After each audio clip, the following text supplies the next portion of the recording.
acceptent maintenant, légitiment même, des pratiques informationnelles et médiatiques des jeunes. Bonjour Virginie Sassoon. Bonjour Claude. Tu es responsable du labo au Clémy. Il y a donc un labo au Clémy. Oui, il y a un labo au Clémy, il y a un studio. C'est le fruit de la réorganisation du Clémy qui se répartit l'activité entre un studio qui produit les ressources et un labo qui est chargé de la formation et de ce qui nous réunit ici aujourd'hui à Lyon, qui est cette volonté du Clémy d'étendre sa mission hors des murs de l'école et d'impliquer l'ensemble des acteurs associatifs, les fédérations de parents d'élèves, les familles, mais aussi les médias sur la question de comment on accompagne sur l'éducation média, l'information et comment on forme.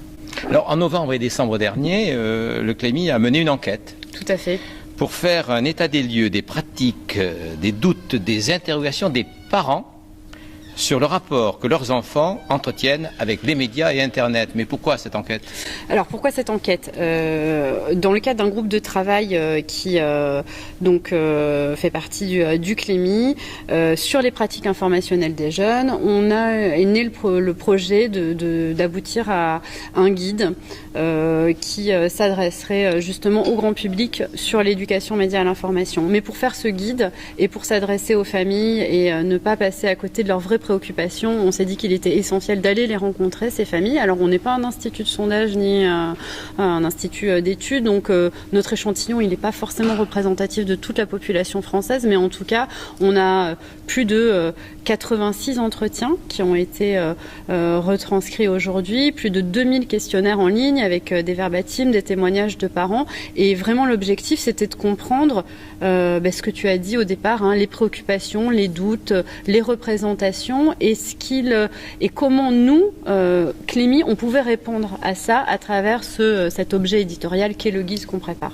Alors justement, vous avez identifié 5 questionnements, mais on va essayer de les prendre les uns après les autres, et surtout essayer de voir, en fonction de ces questionnements, comment vous interprétez et quelles réponses vous estimez pouvoir donner à ces questionnements. Alors, en fait, ce qu'il faut dire, c'est que, un des premiers constats qu'on a pu faire, c'est qu'il y a une grande hétérogénéité des pratiques et que vraiment, quand on parle des familles, des parents, on ne peut pas faire de généralité. C'est-à-dire d'une famille à l'autre, il y a vraiment des approches très différentes.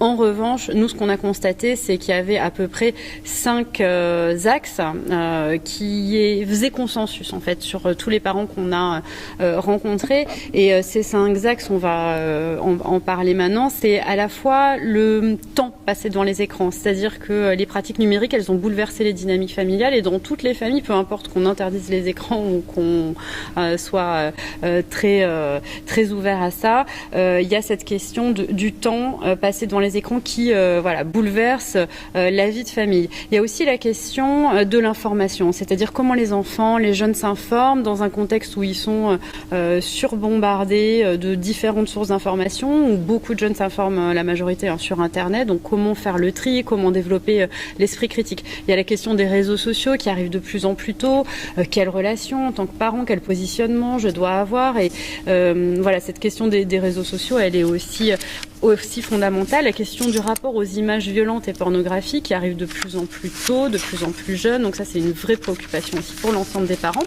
Et enfin, c'est aussi moi, en tant que parent, qu'est-ce que je peux prendre comme initiative avec l'école, quel espace l'école m'offre en tant que parent d'élève, et aussi quelles sont les associations, les acteurs associatifs qui sont proactifs sur ces questions et avec lesquels je peux m'engager. Donc vraiment en tant que parent, comment participer moi aussi à ce rôle de médiation, d'éducation sur l'éducation média. Ça, ce sont les 5 thèmes qu'on a identifiés et auxquels on va répondre de manière à chaque fois de la manière la moins institutionnelle possible, entre guillemets. Je m'explique, c'est que nous on a constaté que en fait la plupart des guides de bonnes pratiques passaient un petit peu à côté de leur cible parce qu'ils avaient un discours assez institutionnel. Donc on va essayer d'y répondre en ayant un peu d'audace, un peu d'humour, un peu de légèreté et pas de morale et pas de dire ça c'est bien, ça c'est mal, mais juste essayer d'avoir des conseils pratiques, utiles, qui vraiment servent les parents en en faisant à la fois la synthèse de ce que certains experts disent, parce que tous les parents n'ont pas le temps de se lire les 3 tomes d'un tel ou les œuvres de tel et tel expert, donc des synthèses, et on a aussi à chaque fois donc cette ambition quand même de donner, de faire de la belle vulgarisation, si je peux employer ce terme-là, et aussi on a créé une famille, donc on a eu cette idée de faire appel aussi à la fiction pour raconter aussi des scénettes du quotidien. Donc on a inventé la famille Tout Écran, qui est une famille de 3 enfants, qui est très drôle, très attachante et un petit peu larguée aussi sur les écrans. Mais qui évoque quand même la réalité de quelques familles. Exactement. On a tous un peu du tout écran en nous. C'est un peu ça qu'on veut faire passer, c'est-à-dire aussi de dire que même si on n'est pas professionnel des réseaux sociaux, on reste un parent et que il faut pouvoir aussi assumer ce rôle de parentalité, même si parfois on se sent un petit peu dépassé, et de mettre les parents à l'aise avec ça en leur faisant passer ce message-là. Et ça, c'est ce que nous permet aussi, et c'est ce qui distingue un petit peu ce guide aussi, c'est l'inclusion de cette fiction et de cette famille qui va accompagner en fait à travers des petites scénettes de la vie quotidienne ce guide. Donc voilà, l'approche, c'est vraiment une approche qui est positive et qui est pragmatique et qui n'est pas dans une approche, disons, classique de nous, ce qu'on avait vu qui avait été publié sur la question, mais tous les partenaires qui font partie de cette aventure ont accepté de jouer le jeu et de valoriser leurs ressources et tout ce qu'ils ont fait et qui est formidable. Et je crois que voilà, cette approche qui est à la fois interministérielle, interinstitutionnelle, interassociative, elle est extrêmement riche et qu'aujourd'hui, on ne peut plus aborder la question de l'éducation aux médias et à l'information sans mettre tous ces acteurs autour de la table, les acteurs de la communauté éducative, les acteurs associatifs, les acteurs médiatiques et les parents. Alors justement, les parents interpellent l'école d'abord. Complètement.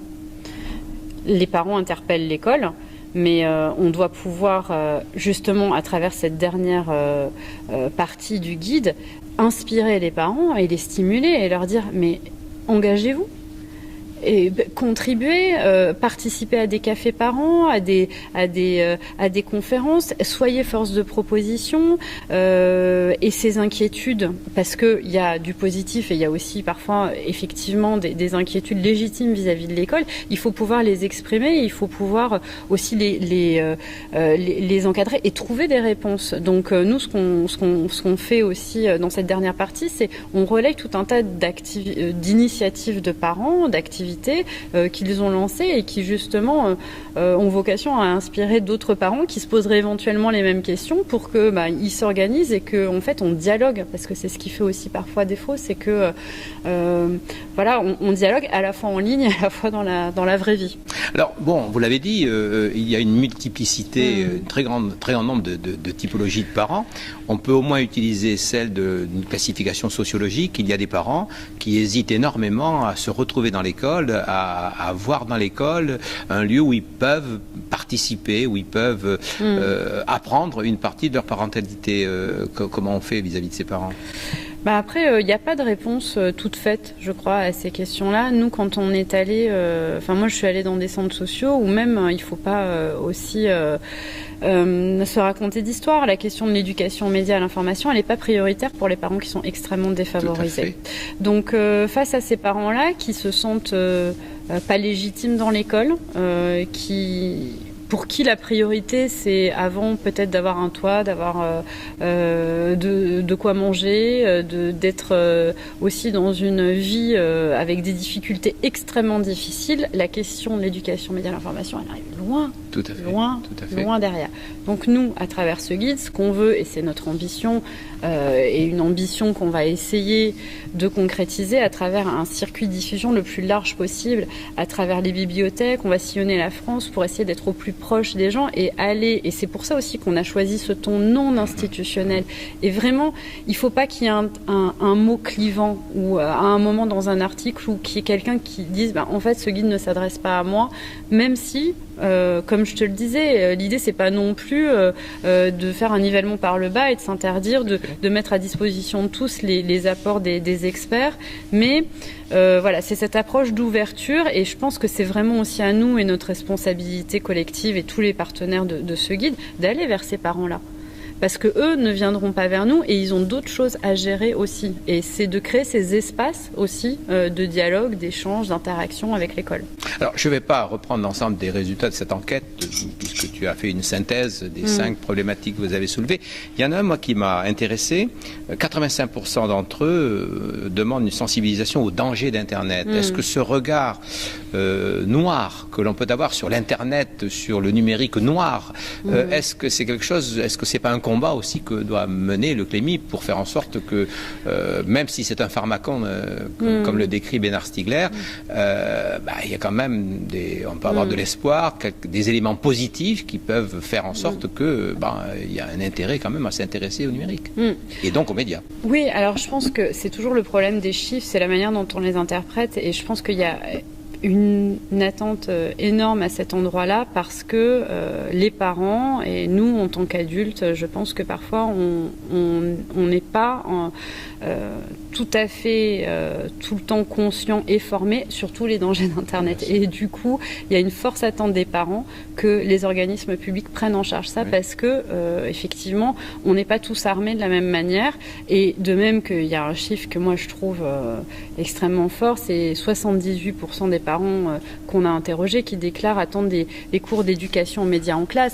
Donc il y a une attente extrêmement forte à l'endroit de l'école pour qu'elle accompagne et ça nous conforte aussi dans notre démarche. Ça veut dire que les parents sont aussi... Il y a une forme de confiance vis-à-vis de l'institution pour avancer. Voilà, et il y a une forme aussi d'attente, de contrat, effectivement, de confiance, comme tu le dis, là-dessus, de confiance vis-à-vis de l'école, sur le fait qu'elle soit en mesure aussi de fournir cette éducation-là.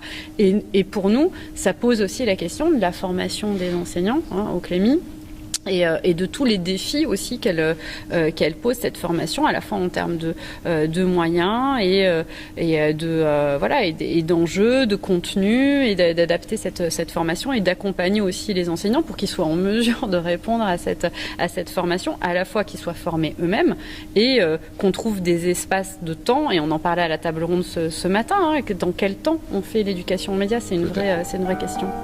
Merci beaucoup. Mais merci à toi.